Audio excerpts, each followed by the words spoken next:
ଜାଣିଛନ୍ତି ଆମେ ହଉଛୁ 4 ଭଉଣୀ। ଆମେ ମାନେ ଯେତେବେଳେ ବି ଆମେ 4 ଭଉଣୀ ମାନେ ଏକାଠି ହେଇଯାଉ ମାନେ ବହୁତ ଖୁସି ଲାଗେ। ଯେତେବେଳେ ଛୋଟ ଥିଲି ନା ମୁଁ ସବୁବେଳେ ଗାଳି ଖାଏ, ତୁ ଏ କାମ କରୁନୁ ତୁ ସେ କାମ କରୁନୁ, ସବୁବେଳେ ବସିକି ହେଲା ଆମେ ଏଠି ଏକା କାମ କରୁ, ମୁଁ ଖାଲି ବସିକି ଖାଇକି ଶୋଇବୁ। କିନ୍ତୁ ମୁଁ ଗାଳି କରେ ଯେତେବେଳେ ମୁଁ ସେଇ କାମଟା ଯାଏ ନିଜେ କରିବା ପାଇଁ, ମାନେ ସେମାନେ ତୁ କଣ କାମ କରିବୁ ଯା ଏଠୁ, ଆମେ କରୁ ଯୋଉ ଭଳିଆ କାମ କରୁଛୁ ବାସନଟି ବାଜୁନୁ, ଭଲସେ ଘର ଓଳେଇ ପାରୁନୁ, ମାନେ ଲୁଗାପଟା ଠିକ ସେ ଭାଙ୍ଗି ପାରୁନୁ, ଯା ଏଠୁ ଯୋଉ କାମ କରିବୁ ଯା ଏଠୁ।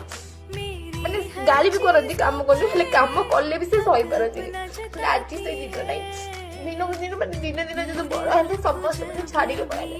ଫାଷ୍ଟ ବଡ ଭଉଣୀ ଆଉ ଗୋଟେ ଭଉଣୀ 3 ଜଣଙ୍କ ଏକାଥରେ ମାନେ ମ୍ୟାରେଜ ହେଇଗଲା, ସମସ୍ତେ ମତେ ଛାଡିକି ଚାଲିଗଲେ। ଏବେ ମାନେ ମୁଁ ବୁଝିପାରୁଛି ମାନେ ଗୋଟେ ଭଉଣୀର ଅଭାବ କଣ।